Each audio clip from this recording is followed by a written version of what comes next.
Cambodia, in spite of having natural beauty, rich culture, is known for its civil war, poverty, violence, and genocide.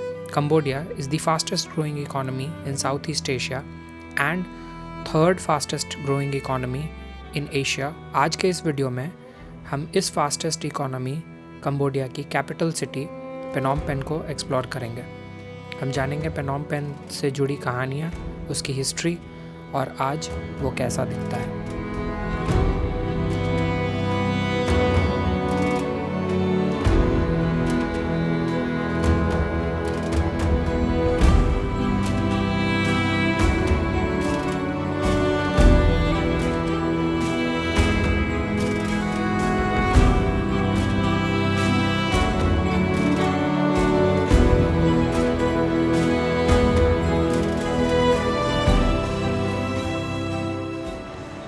Hello everyone and good morning, welcome back to the new video. अभी मैं just hostel से निकल रहा हूँ। आज के video में हम कुछ 2-4 लोकेशंस हैं पेनोम पेन में, उसको कवर करेंगे। कल इवनिंग में मैं पेनोम पेन आ गया था सियानोक्विल से। मैंने आपको वीडियो में दिखाया था सियानोक्विल और वहाँ पे जो भी एक्सप्लोर करने लायक लोकेशंस हैं उसकी थोड़ी बहुत जो हिस्ट्री थी वो भी मैंने आपसे शेयर किया। तो आज चलते हैं, सिटी एक्सप्लोर करते हैं। कल इस रोड का माहौल आपको दिखाया था मैंने। बहुत सारे पब्स एंड क्लब्स हैं यहाँ पे। पहले चलते हैं 7-Eleven एंड थोड़ा ब्रेकफास्ट के लिए कुछ ट्राई करता हूँ खोजने का। बट वैसे मैंने कल इवनिंग में नोटिस किया कि यहाँ का जो 7-Eleven है ना, वो सियाम रीप और सियानोक्विल में जो 7-Eleven था उससे थोड़ा सा डिफरेंट यहाँ पे एटलीस्ट जो फ्रेशली बेक्ड जो सामान रखते हैं ये वो थोड़ा सा डिफरेंट है। बट एक चीज़ का ध्यान रखना, बिकॉज़ कल इवनिंग में मैं रिवर साइड के पास एक 7-Eleven में गया था, तो वहाँ पे जो सैंडविचेस थी तो इसमें वो ऑयल, नॉर्मल ऑयल नहीं यूज़ करते हैं, एनिमल फैट यूज़ करते हैं और वो उनके यहाँ के खमेर लैंग्वेज में लिखा रहता है। तो अगर आप कंफर्टेबल नहीं हो तो उस बात का ध्यान रखना, बिकॉज़ कल इवनिंग में मैं जब ले रहा था तो उस टाइम पे मैंने देखा कि उसमें एनिमल फैट है, तो फिर मैंने छोड़ दिया उसको। रोड क्रॉस करना भी यहाँ पे कभी कभी चैलेंजिंग हो जाता है।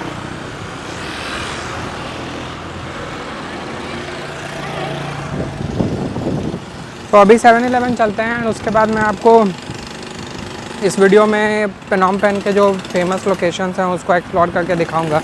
मैंने हॉस्टल से एक मैप ले लिया है जस्ट टू चेक कि कौन कौन सा जगह घूम सकते हैं।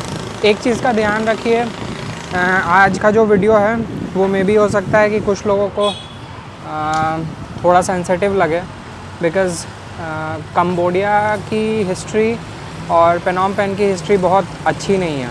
मतलब काफ़ी सारे ब्लड शेड हुए हैं यहाँ पे, काफ़ी सारे लोग हैं जिन्होंने अपना जान गंवाया है, तो वो सारा कुछ डिस्कस करेंगे।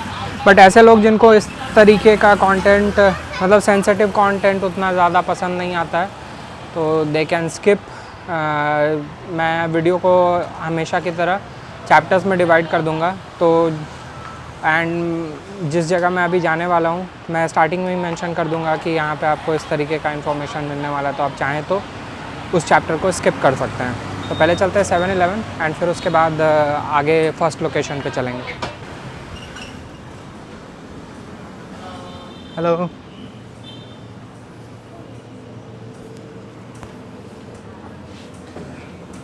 अगर प्राइस की बात करूँ तो यहाँ पे अभी ये जो चैंग बियर आप देख पा रहे हो, ये बहुत ही फेमस लेगर बियर है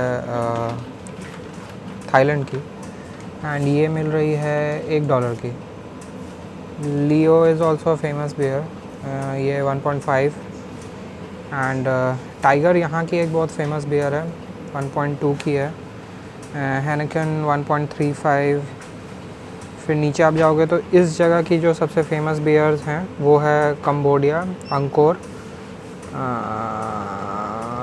एंड नीचे हनुमान। आप ये देख पा रहे होगे यहाँ पे हनुमान बियर है एक, तो ये काफ़ी फेमस बियर है। ये आपको कंपैरेटिवली थोड़े से सस्ते मिलेंगे, $1.2 के आसपास, 1.2 1.3। ये है कोरियन बहुत ही फेमस ड्रिंक सोजू। अगर किसी को के ड्रामा में इंटरेस्ट है तो वो ज़रूर पसंद करेंगे। बट मैं यहाँ पे कुछ और लेने आया हूँ। मैं वैसे भी यहाँ पे एक लेमन ड्रिंक है, इसका एक्चुअली लीची फ्लेवर लोगों को बहुत ज़्यादा पसंद आता है, बट मुझे उतना ज़्यादा पसंद नहीं आता। ये जेली ब्यूटी विटामिन सी 200% लिखते हैं, पता नहीं कितना विटामिन सी है इसके अंदर। उसके अलावा आप 7-Eleven के कॉन्सेप्ट्स को जानते हो, तो यहाँ पे आप कॉफ़ी अपना खुद से बना सकते हो। सामने में कॉफ़ी के सैचेस वगैरह रखे हुए हैं, तो आप वो ले सकते हो। यहाँ पे आपको सारा प्रोडक्ट मिल जाएगा डेयरी रिलेटेड, जो सप्लीमेंट्स हैं वो सारे। ये क्या है? अच्छा, पॉर्क मीट बॉल, $1.4। सस्ता ही है यार, बहुत ज़्यादा एक्सपेंसिव भी नहीं है। कितना था? 1.4 का मतलब हुआ लगभग 80, वही कुछ 130 रुपये, 140 रुपये के आसपास। यहाँ पे रेडी टू ईट नूडल्स आपको मिल जाएगा सारा। जैसे मैं आपको कुछ के प्राइसेस बता दे रहा हूँ। ये यहाँ का लोकल है विच इज़ 1.35, लगभग मान लो वही 130-135 के आसपास। किसी को अगर पास्ता में बहुत ज़्यादा इंटरेस्ट है ना, तो ऑलवेज़ ट्राई टू ईट ये पास्ता। बरीला का पास्ता बहुत ही ज़्यादा फेमस है, इस कंपनी का पास्ता। बट वैसे ये स्पेगेटी है, kind of noodles. Korean ramen मिल रहा है 1.86 का, विच वुड बी अराउंड 170 रुपये के आसपास। और क्या है, मुझे एक्चुअली नाश्ते के लिए कुछ लेना था। मशरूम पाई मिल रहा है $1.25 का, विच इज़ अराउंड 110 रुपीज़ के आसपास होगा।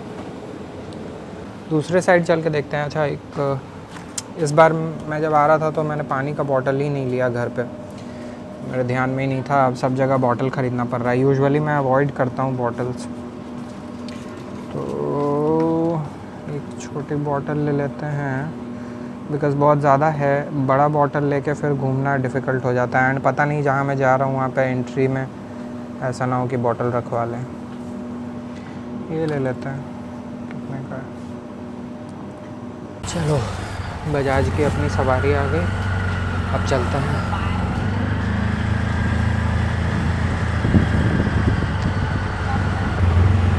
ओके, तो हम जा रहे हैं टाउल स्लैंग जेनोसाइड म्यूज़ियम। इसका एक्चुअली एक ऑल्टरनेट नेम है which is known as the S21 prison, also known as the security prison 21। तो अभी हम वहाँ जा रहे हैं। वहाँ एक्चुअली काफ़ी सारे लोग जो थे उनको मारा गया था। तो जैसा मैंने आपको हिस्ट्री में बताया, यहाँ पे there was an empire called the Angkorian empire, also known as the Khmer empire. उसके बाद यहाँ थी जो सियामीज़ थे, यानी कि जो थाई थे, उन्होंने यहाँ पे ऑक्यूपाई करके रखा था कुछ रीज़न। एंड उसके बाद फिर फ्रेंच प्रोटेक्टरेट आए। 1953 में इनको आज़ादी मिली, फिर सिविल वॉर हुआ, एंड उसके बाद खमेर रूज आया। तो खमेर रूज का जो टाइम था उसमें there was a leader called Pol Pot. And वो जो था पोल पॉट, उसको नहीं चाहिए था कि कोई इंसान मेरे से ऊपर हो। तो एंड उसके अलावा अगर किसी को भगवान पर विश्वास है तो वो भगवान की मूर्तियों को इसीलिए उसने तोड़वा दिया। कोई भी इंसान जो उसकी आर्मी में ज्वाइन नहीं कर सकता था उसको उसने मरवा दिया। जो बूढ़े थे, बुजुर्ग थे, उनको मरवा दिया। औरतें थी जो प्रेग्नेंट थे, वो सबको मरवा दिया। काफ़ी सारे लोगों को मारा गया था। ऑफिशियल आंकड़ा क्या है वो मैं जो S21 में मुझे डिटेल्स दिखेंगी उसके हिसाब से मैं आपको बताऊंगा। मैं खुद से कोई नंबर नहीं दूंगा। मैंने इंटरनेट पर सर्च किया है, बट मैं आपको गलत इन्फॉर्मेशन शेयर नहीं करना चाह रहा। बट काफ़ी सारे लोग थे, आप ऐसे समझ लो लाखों में लोग थे। एंड लाख भी ऐसा नहीं कि 1-8 लाख, बहुत। तो इनके पॉपुलेशन का बहुत सिग्निफिकेंट नंबर जो है वो जेनोसाइड में गया है। तो अभी हम एक प्रिजन जा रहे हैं जो एक्चुअली में पहले स्कूल हुआ करता था, तो उसको फिर उसने प्रिजन में कन्वर्ट करा दिया। तो अभी हम चलते हैं वहाँ पे। वहाँ की जो हिस्ट्री है वो मैं आपको बताता हूँ। मैं अभी भी बोलूँगा अगर किसी को इस तरह की हिस्ट्री पसंद नहीं है तो वो स्किप कर सकते हैं इस चैप्टर को, बट ये मेरी रिस्पॉन्सिबिलिटी है कि जो जैसा है मैं उस चीज़ को वैसा ही प्रेजेंट करूँ। मेरे पीछे आप देख पा रहे होंगे ये है बेसिकली इंडिया का हाई कमीशन यहाँ पे कंबोडिया में। आज का वेदर वैसे कंपैरेटिवली क्लाउडी है, बहुत सच धूप नहीं निकली हुई है, तो अच्छा है, एटलीस्ट घूमने लायक है। बट इवनिंग में मैंने सुना है कि यहाँ पे बारिश हो सकती है, तो देखते हैं, जितना एक्सप्लोर कर पाएंगे उतना करेंगे। जो भी 2 4 5 लोकेशन है जो फेमस है यहाँ की, एटलीस्ट मैं कोशिश करूँगा उसको एक्सप्लोर करने की। आज थोड़ा सा लेट हो गया था मॉर्निंग में।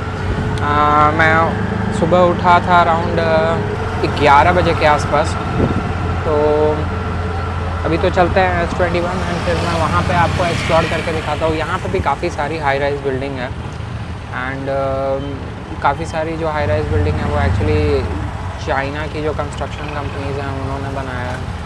भाई एक दो नहीं, 3 3 4 4 लेयर में फेंसिंग की गई है वॉल के ऊपर, ताकि कोई भागे नहीं।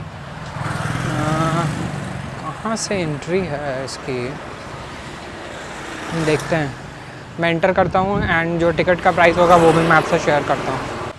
तो मैंने अभी एक ऑडियो गाइड लिया था एंड टिकट का प्राइस है $10। पहला जो मैंने आपको अभी सामने में पार्क दिखाया, तो उसमें जो नरेटर है जिसने नरेट किया है ये audio guide, so he is a Cambodian and उसने भी अपने फैमिली को लूज़ किया एंड उसको अपनी फैमिली के बारे में पता भी नहीं चला।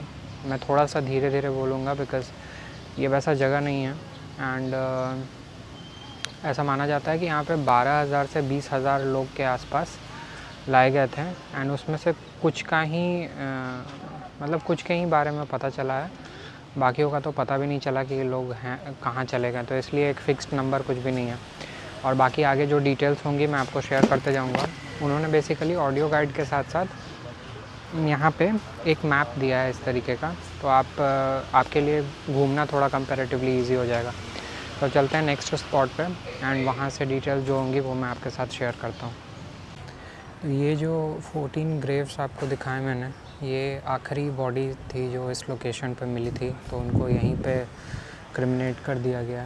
ये इन्होंने इसको यूनेस्को के जो ऑफिशियल रजिस्टर है उसमें भी इस लोकेशन के बारे में रजिस्ट्री करवाई है ऑन जुलाई 31, 2009। चलते हैं अंदर बिल्डिंग में। पता नहीं पूरा कवर कर भी पाऊँगा कि नहीं, बट ऐसे चेन इसमें लगाकर उनको ऐसे रखा जाता था एंड पॉइंट ये था कि जो भी क्वेश्चंस पूछे बस उसी का आंसर देना है, दिस एंड दैट ये सब नहीं करना है उनको। एंड अगर करते हैं या इस तरीके से पता चलता है तो फिर उनको आयरन रॉड से पीटा जाएगा एंड इलेक्ट्रिक्यूट किया जाएगा 5 टाइम्स हर बार जब वो आंसर नहीं देंगे। एंड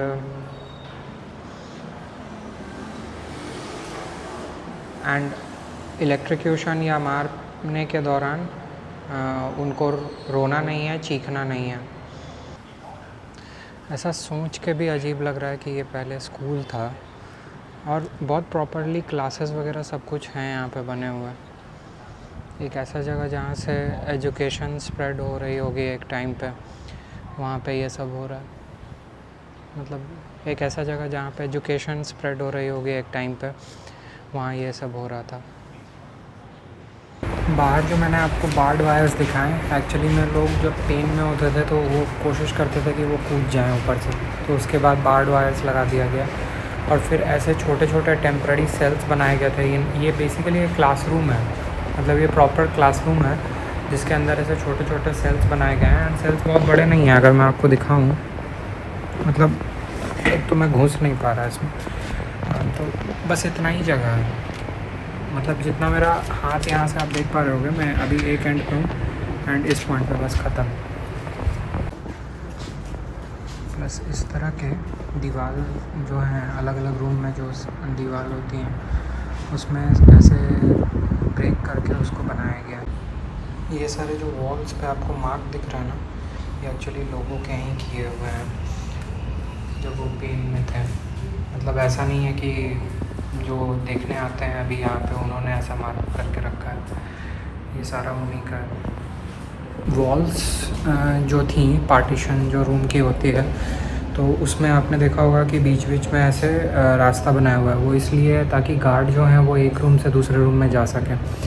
जो गार्ड यहाँ पे वर्क किया करते थे बेसिकली वो भी बहुत ज़्यादा एजुकेटेड नहीं थे, उनको बेसिक नंबर सिस्टम भी पता नहीं था। आप इस बिल्डिंग के अगर सेकंड फ्लोर पे आओगे तो नीचे में आपको दिखा होगा कि सेल्स जो हैं वो बेसिकली सीमेंट और ब्रिक्स के बने हुए हैं, बट यहाँ पे उन्होंने उसको वुड का बना के रखा हुआ है।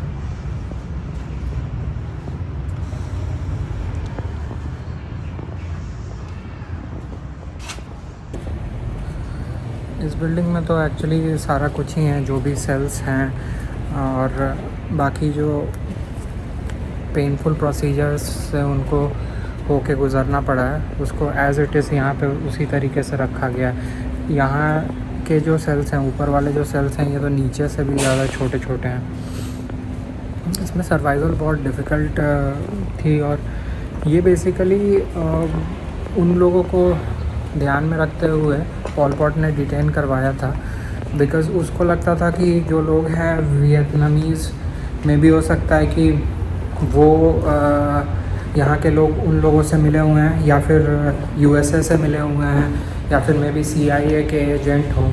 तो ऐसे लोगों के वजह से वो सबको ही पकड़ के लेके आता था और सबको ही डिटेन करता था। अब चलते हैं नीचे, आगे कुछ ही सेक्शंस और बाकी हैं, जो भी डिटेल्स होंगी वो मैं आपके साथ आगे शेयर करते जाऊंगा। अंदर के बहुत ज़्यादा वीडियोस मैं शेयर नहीं कर पाऊंगा बिकॉज़ कुछ जगहों पे तो फ़ोटोग्राफी ऐसे भी अलाउड नहीं है एंड कुछ जगहों पे एक्चुअल फ़ोटोज़ जो हैं वो उतने अच्छे नहीं हैं, तो शेयर करने लायक नहीं है। पॉल पॉट जब आया था तो उसने बेसिकली यहाँ से लोगों को बोला कि आप शहर छोड़ के निकल जाओ, ठीक है, क्योंकि US की बॉम्बिंग चल रही थी। तो ये जो निकालने का तरीका था उसका वो 2 स्टेजेस में हुआ था।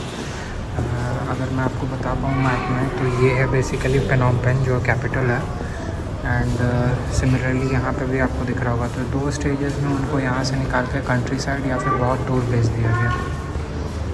एंड सामने में जो आप देख पा रहे हो, मुझे नहीं लगता कि ये 18-20 साल से ज़्यादा उम्र के लोग होंगे। एंड ये लोग होते हैं, इनको पॉल पॉट ने बेसिकली